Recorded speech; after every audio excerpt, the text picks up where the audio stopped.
পড়ার আনন্দ আসলে জীবনযাপনের ক্ষেত্রে একটি নতুন দিগন্ত।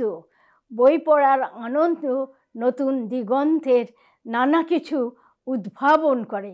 আমি মনে করি যে বই পড়ার আনন্দ থেকে একজন পাঠক তার প্রত্যাশা বিকশিত করতে পারেন এবং সেই বিকশিত করার দিক থেকে তিনি আরও অন্য বই পড়ে তার এই জীবনের নানা কিছু তদারকি করতে পারেন। দ্বিতীয় জীবন কাব্যগ্রন্থটি আমার বেরিয়েছে স্বপ্ন ৭১ থেকে। এই করোনাকালীন সময়ে আমি ঘরে বসেই তখন আবার কবিতা লেখার ঝোঁক তৈরি হলো। আর একটি মজার বিষয় যে আমার এই বইয়ের ২৩টি কবিতাই আবৃত্তি করা হয়েছে এবং আবৃত্তি করেছেন আমার বন্ধু তাহসিন রেজা, এবং একটি কবিতা আবার তাহসিন রেজার সঙ্গে আফসানা মিমি দ্বৈত কণ্ঠে আবৃত্তি করা আছে। তো এই বইয়ের মধ্যে একটা কিউআর কোড আছে। আমার এই দ্বিতীয় জীবন বইয়ের ভেতরে একটা কিউআর কোড আছে। এই কোডটা স্ক্যান করলেই ওই ২৩টি কবিতা যে আবৃত্তি করা আছে, যে এগুলো প্রত্যেকটা কবিতাই আবৃত্তিটা শুনতে পারবে। আমার ভেতরকার আবেগটাই শব্দে কবিতা হয়ে গেছে, সেটাই আমি একটা কবিতার বই করেছি। এবং পাঠক যদি কখনো আগ্রহী হন যে কবির বকুলের গান শুনেছি, লেখা গান শুনেছি, কবিতা কেমন লিখেন, তাহলে হয়তো নিশ্চয়ই তারা বইটি কিনবেন।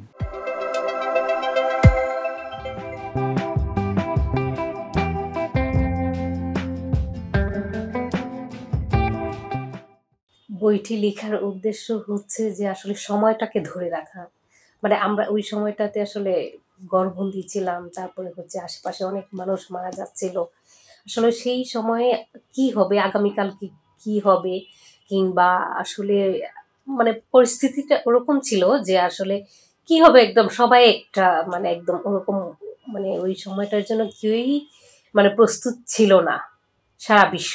এক কথায় যদি বলি, এই বইয়ের পাঠক সারা বিশ্বের সকল মানুষ, শুধু যে এখন যারা আছেন তা না, ভবিষ্যৎ প্রজন্ম যারা আসবেন, এই সময় করোনা সম্পর্কে জানতে চাইবেন, এই বইয়ে সকল তথ্যই মোটামুটি দেশ বিদেশের মানে একটা ধারণা হলেও পাবেন। বই এটাই আমার প্রথম।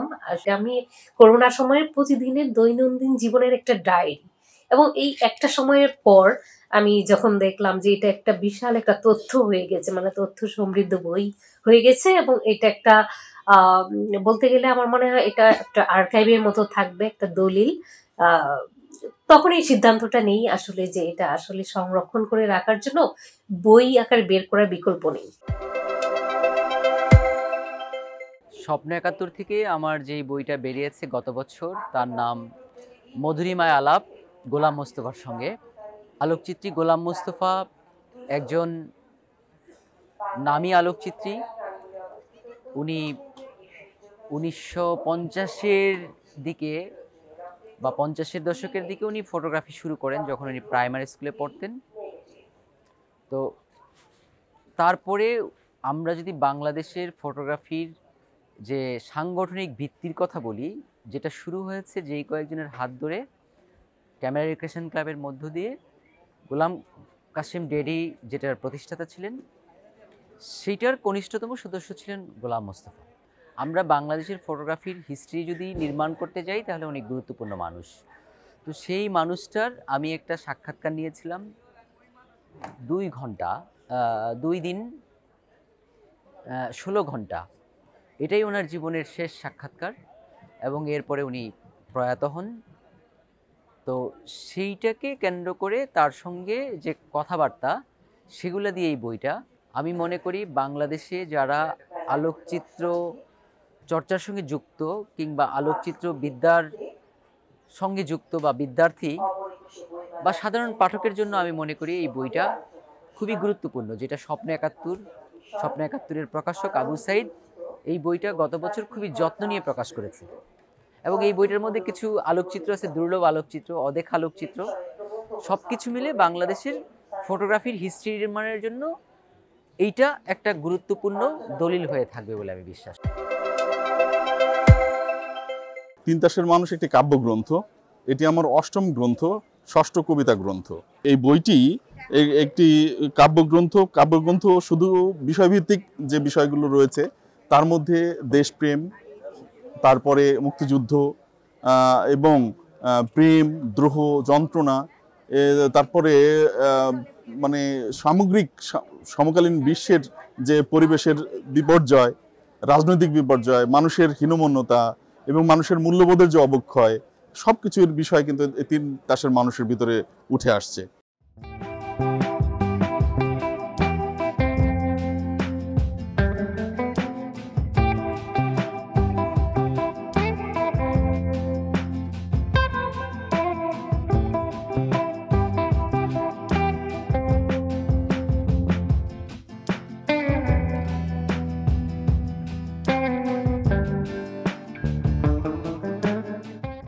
এবছর স্বপ্ন ৭১ প্রকাশনী থেকে আমার এতদিন কোথায় ছিলে এই নামে একটি বই প্রকাশিত হয়েছে। এটি আসলে ৭টি লেখার একটা সংকলন। আমি এটাকে গল্প বই বলছি না, যদিও এখানে কয়েকটা সায়েন্স ফিকশন গল্প আছে, কয়েকটা ম্যাজিক রিয়েলিটির ব্যাপার আছে, একটা আবার এমন একটা গল্প আছে যেটা খুবই বিখ্যাত, রবীন্দ্রনাথ ঠাকুরের পোস্টমাস্টার গল্প। শরীরের যত্ন নিতে সবসময় আমরা সক্ষম, কিন্তু মনের যে যত্ন নিতে হয় এবং মনের যে একটা স্বাস্থ্য থাকে, যেটাকে আমরা মানসিক স্বাস্থ্য বলি, সেই বিষয়টা নিয়ে সেই জিনিসটাকে মানুষ অতটা গুরুত্ব দেয় না। সো এই বইটার মাধ্যমে আমি আসলে মানুষকে এই বার্তাটাই পৌঁছাতে চাই, যেখানে তারা মানসিক স্বাস্থ্যকে আরও অনেক বেশি গুরুত্ব নিয়ে দেখবে আর মানসিক স্বাস্থ্যর মূল বিষয়বস্তুটাকে বোঝার চেষ্টা করবে। তো আমি অনেকগুলো অধ্যায় রেখেছি, যে অধ্যায়গুলোর মাধ্যমে মানুষ নিজের সাথে ওই প্রতিটা অধ্যায়ের কোথাও না কোথাও মিল খুঁজে পাবে। তো যে আসলে তার মানসিক স্বাস্থ্যকে প্রাধান্য দিয়ে এই বইটা পড়ার একটা আগ্রহ দেখাবে, সে কোনো না কোনোভাবে এখান থেকে আনন্দ খুঁজে পাবে। আমার 2টি বই, ৭১-এর ঘাতক দালালদের বক্তৃতা বিবৃতি এবং নোটের একটি রাইফেল, এটা খুবই দরকারি বই বলে আমি মনে করি। আরেকটা বই নিছক, এটা গোয়েন্দা কাহিনী, এটা শিশু মনে, কিশোর মনে একটা কল্পনার উদ্যোগ করবে, কৌতূহল দানা বাঁধবে এবং ঘটনার পর আরেকটি ঘটনা ঘটছে, কিভাবে ঘটছে, কাহিনীটা কোন দিকে যাচ্ছে, একজন কিশোর চরিত্র এখানে আছে, সে তার ছোট চাচার সঙ্গে তার কাহিনী আবর্তিত হয়, সেই চাচার সঙ্গে কি কি ঘটনা ঘটছে সেই কাহিনী এটা লিপিবদ্ধ হয়েছে লেজকাটা টিকটিকি বইয়ের মধ্যে। বাংলা একাডেমিতে একটা প্রস্তাব হলো নজরুলের বিদ্রোহী কবিতার উপরে মনস্তাত্ত্বিক একটি রচনা দেওয়ার জন্য, মনস্তাত্ত্বিক বিশ্লেষণ করে। তখন আমি বসে গেলাম এবং আমার খেয়াল আছে যে আমি 1 কিংবা 2 দিনের মধ্যে রচনাটা লিখে শেষ করলাম। তারপরে সেটা আমি দিয়ে দিলাম, সেটা বাংলা একাডেমির নজরুল বিষয়ক গ্রন্থে শতদৃষ্টিতে নজরুল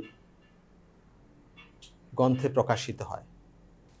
তারপরে আমি এটাকে আর একটু বড় করলাম এবং স্বপ্ন ৭১-এর প্রকাশক সুরুজ, সাইদ আহমেদ সুরুজ, সে এটাকে বই আকারে প্রকাশের ইচ্ছা করলো। তখন আরও কিছু সংযোজন করে সে বই করে নিয়ে আসলো। অর্থাৎ এই যে বইটা বের হলো, এটার পুরো কৃতিত্ব কিন্তু সুরুজের। আমি শুধু লেখক, কারণ আমি এটাকে বই বের করব সেই পরিকল্পনা আমার ছিল না। বই বের করতে গেলে আরেকটু বড় করে করতে হবে, সেরকম একটা মনোভাব ছিল, হয়তো পরবর্তীতে করতাম, কিন্তু তার চাপে বইটা বেরিয়ে গেল এবং বইটি পাঠক উভয় বাংলাতে গ্রহণ করেছে। আমার বইয়ের নাম আবাহনী মোহামেডান ও সেই সময়ের গল্প। আমি সেই সময়ের গল্পটা ধরেছি যখন ইন্টারনেট ছিল না, ওয়েব পোর্টাল ছিল না, বিশ্বের বিভিন্ন দেশের খেলা, এখন আমরা ইউরোপিয়ান খেলা দেখি, রিমোট ঘোরালেই ইউরোপিয়ান খেলা দেখতে পারি, তখন ওই জিনিসগুলো ছিল না। তখন আমাদের বাংলাদেশের খেলাপ্রেমীদের আগ্রহের বিষয়বস্তু ছিল বাংলাদেশের খেলা, এটাই তাদের মূলত খেলাধুলা ভিত্তিক বিনোদনের আশ্রয়স্থল ছিল। আমি আবাহনী মোহামেডান ও সেই সময়ের গল্প এই বইটার নাম রেখেছি এই কারণে, আবাহনী মোহামেডানের ওই সময়টার গল্প সহ আরও কিছু খেলাধুলা ভিত্তিক গল্প আমার এই বইটাতে আছে। গল্প বলতে সত্যিকারের ঘটনা যেগুলো ঘটেছে সেগুলো।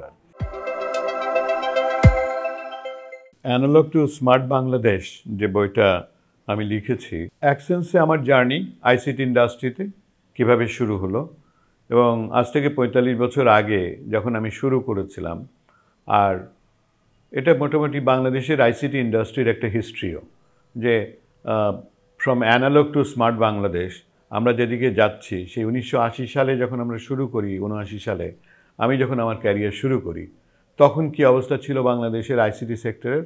তখন আইটি বলতাম আমরা। সেই আইটি সেক্টর আর এখন কোথায়? কোনো হিস্ট্রি না জানলে যেমন অনেক কিছুই জানা যায় না, সেটা সে জানতে পারবে। 2 নম্বর হলো পাঠক শিখতে পারবে যে ফিউচারের দিকে কোথায় যাচ্ছি আমরা এবং যাওয়াটা উচিত, এবং সেভাবে তারা প্রিপারেশন নিতে পারে। এই বইমেলায় আমার যে স্বপ্নাগার থেকে বইটি বের হয়েছে সেটা গণিত অলিম্পিয়াডের বিভিন্ন প্রশ্ন নিয়ে। বইয়ের নাম হচ্ছে গণিত অলিম্পিয়াডের হাতে খড়ি। আমরা জানি গণিত অলিম্পিয়াডে 4টা ক্যাটাগরি রয়েছে, প্রাইমারি, জুনিয়র, সেকেন্ডারি এবং হায়ার সেকেন্ডারি।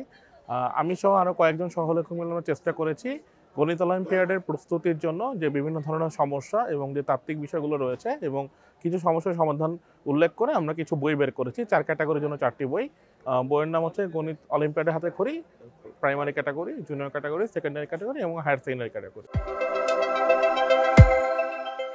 এবার স্বপ্ন 71 প্রকাশনী থেকে আমার একটি সিরিজ বই আসতেছে। সিরিজ বইটি হচ্ছে আপনার 10 জন তথ্য প্রযুক্তি নায়কদের নিয়ে, যারা তথ্য প্রযুক্তিতে অবদান রাখছে, যাদেরকে নিয়ে আজকের এই ডিজিটাল বাংলাদেশ একটু একটু করে তৈরি হয়েছে।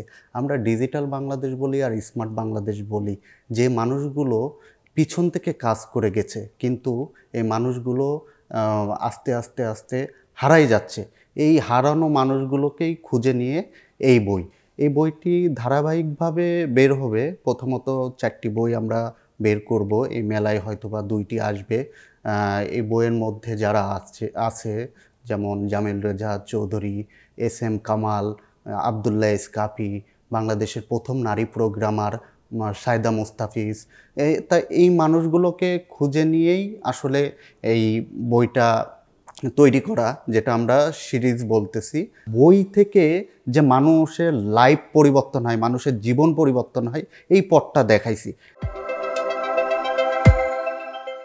নির্বাচিত 50 সূরার সারকথা, কোরআন বোঝার প্রয়াস, এই বইটি বের হয়েছে স্বপ্ন 71 প্রকাশনা থেকে। এই বইটি বিষয়ে যদি বলতে হয়, শুরুতে বলি, আমাদের বাসাবাড়িতে বা বিশেষ করে মুসলমান প্রায় সব বাসাবাড়িতেই কোরআন শরীফ থাকে, কিন্তু কোরআন শরীফ আরবি ভাষায় হওয়ার কারণে এটা আমরা অনেকেই বুঝতে পারি না। এর সূরাগুলোর আমাদের কাছে অনেকের কাছে দুর্বোধ্য মনে হয়।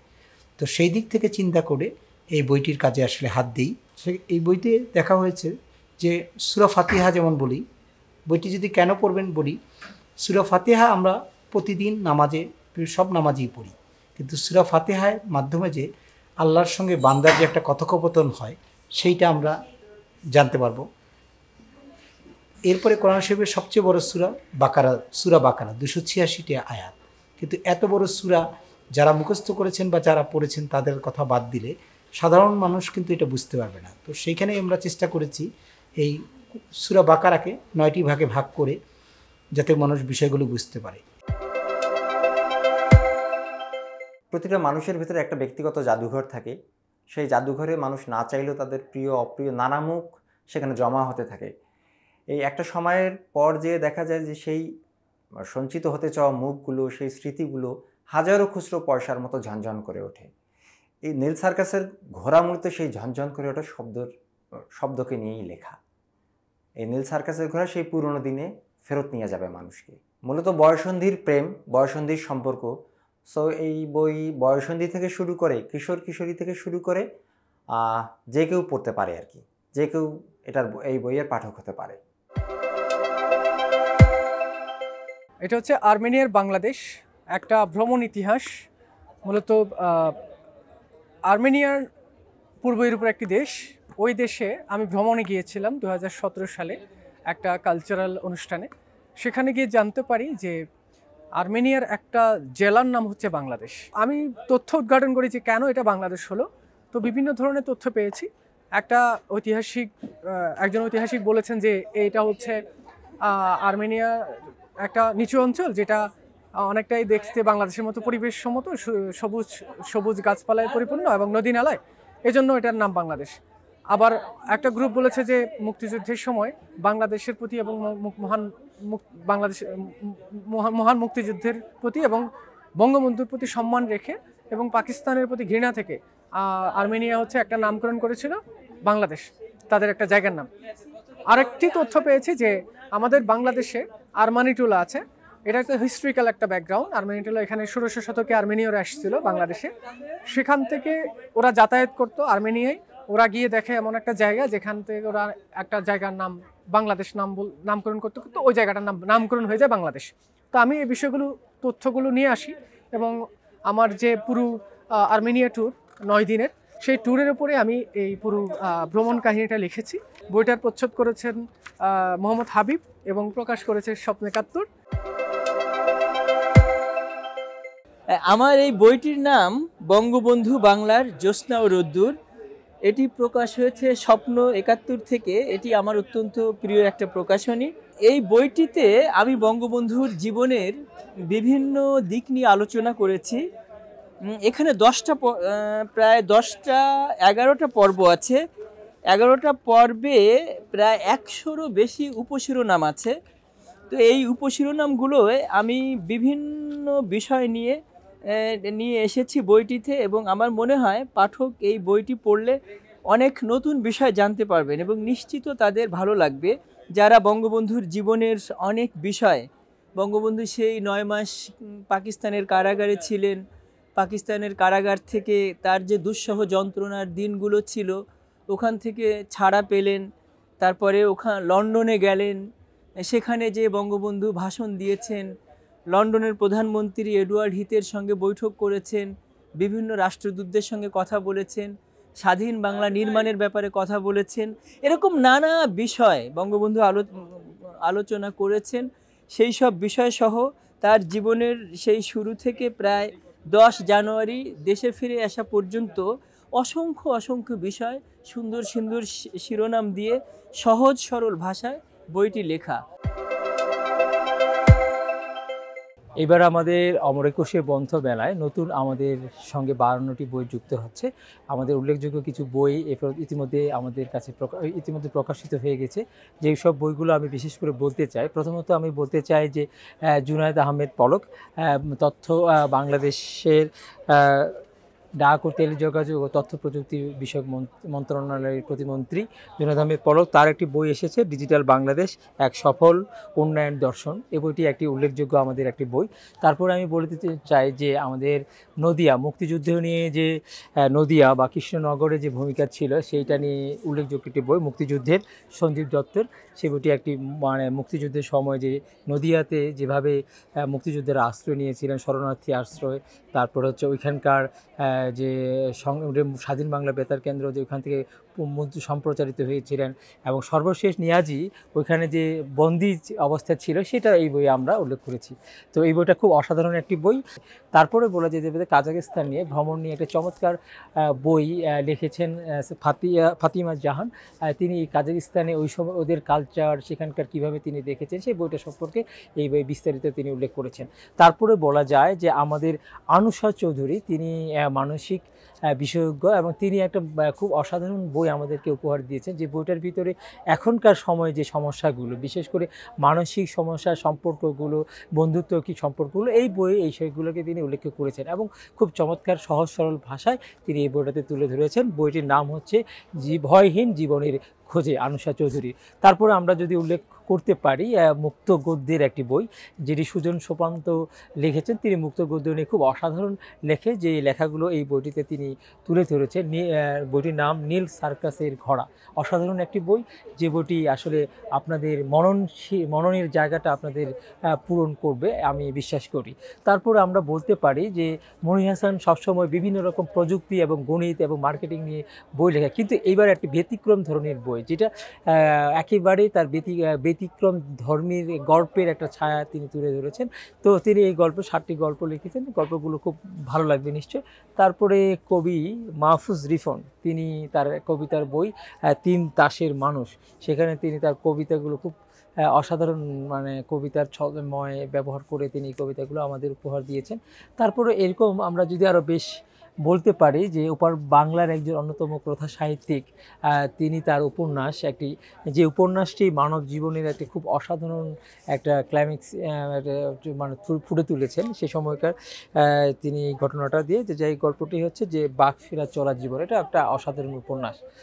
তো এছাড়াও আমরা বলতে পারি বাউরা, এটা একটা খুব চমৎকার। বাউরা উনি সাজিদুর রহমান, তিনি গল্পে নতুনভাবে গল্পকে আমাদেরভাবে তুলে তুলতে নতুন চিন্তাধারা দিয়ে তিনি তার গল্প বই উপস্থাপন করেছেন। তারপরে আমরা বলতে পারি যে মাসুম বিল্লার একটা ভূতের গল্প, বাচ্চাদের জন্য একটা গল্পের বই, সেটি হলো যে আবারও ভূতুড়, যে গল্পটি শিশুদের জন্য খুব চমৎকার একটা বই, যেটা পড়লে শিশুরা অন্তত ভালো লাগবে। তাছাড়া আরও আমাদের যে গল্প বইগুলো আসতেছে, যে সেই উল্লেখযোগ্য করা যেতে পারে যে এক মুঠো 90 নায়ের ইকবালে, সেটা 90 ওই সময়কার স্মৃতিগুলো তিনি সেইভাবে বইতে তুলে ধরেছেন। তারপরে আছে গল্পের বইয়ের ভিতরে সুডুকু নিয়ে, যেটা আমাদের একটা বই প্রকাশিত হতে যাচ্ছে, সেটা সুডুকুর সমস্যাগুলো সমাধান করা, সেটা নিয়ে আরও গণিতের একটা বই আসছে, যে গণিতের চমক। এছাড়া গণিত নিয়ে আমাদের অলরেডি 4টি বাংলা ভাষায় প্রকাশিত হয়েছে এবং 4টি ইংরেজি ভাষায় প্রথম গণিত অলিম্পিয়াডের জন্য। এছাড়া আমরা ধর্মীয় বই হিসেবে প্রকাশিত করেছি এবার একটি আসছে আহমেদ ফেরদৌস ফয়সালের নির্বাচিত সূরা সার কথা কোরআন বোঝার প্রয়াস। এখানে তিনি নির্বাচিত 50টি সূরা, যে সূরাগুলো আমাদের প্রত্যেক দিনের জন্য কাজে লাগে এবং এইগুলো থেকে আমরা যে অনেক কিছু জানতে পারি বা আমাদের দৈনন্দিন সমাজ বা আমাদের আরাধনা, সেই সব সূরাগুলোতে তিনি আল্লাহর মহিমা, কল্যাণকর সেই কথাগুলো উঠে গেছে, সেগুলো তিনি এখানে নির্বাচিত 50টি সূরার সেগুলো খুব সহজ বাংলায় সেগুলো তুলে ধরেছেন। করোনাপুঞ্জি, এটা একটা আমাদের ফারাজ জাবিন সামির একটি বই, অসাধারণ। সেটা করোনার সময় যেসব ঘটনাগুলো প্রতিদিন যে ঘটছে, তিনি প্রতিনিয়ত তার বই তিনি উল্লেখ করেছেন। এই বইটা যদিও আমরা বইমেলা বেশ কিছুদিন আগেই প্রকাশিত হয়েছে, বইটার উল্লেখযোগ্য কাহিনী, ওই ঘটনাগুলো ওই সময়কার করোনার যে প্রত্যেক দিনে যে আমরা যেসব জিনিস ঘটে গিয়েছে, সেই বইটা তিনি উল্লেখ করেছেন। একটা 560 পৃষ্ঠা একটা অনেক বড় একটা বইয়ে তিনি এটাকে পাঠকের জন্য তুলে ধরেছেন। আশা করি এই বইটা থেকে অনেক বেশি মানুষ সম্পর্কে জানতে পারবে। তো এরকম আমরা অনেকগুলো নানা বিষয় বই আমরা প্রকাশিত করেছি, প্রায় 52টি বই আগেও বলেছি। তা আমরা চাই যে এই বইগুলো পাঠকরা পড়ুক এবং পাঠকদের ভিতরে ভিন্ন রকমের একটা স্বাদ তৈরি হবে এবং তাদের ভিতরে আনন্দদায়ক তৈরি হবে, সৃজনশীল মননশীল চিন্তার খোরাকে যোগাবে বলে আমরা বিশ্বাস করি। আসুন আমরা বইমেলায় আসুন, 190 নম্বর আমাদের স্টল, যেখানে আপনারা এসে এই বইগুলো আপনারা সংগ্রহ করতে পারবেন। এছাড়াও আমাদের কাঁটাবনে যে আউটলেট আছে সেখান থেকেও সংগ্রহ করতে পারেন। সঙ্গে রকমারি প্রথমা.com-এ আপনার বইগুলো আপনারা অনলাইনের মাধ্যমে কিনতে পারবেন। তো সবাইকে বইমেলায় এসে আমাদের এই বইগুলো, বিভিন্ন রকমের বইগুলো, বিভিন্ন বৈচিত্র্যের যে বইগুলো আছে সেগুলো সংগ্রহ করার জন্য অনুরোধ থাকবে। সবাইকে অশেষ ধন্যবাদ।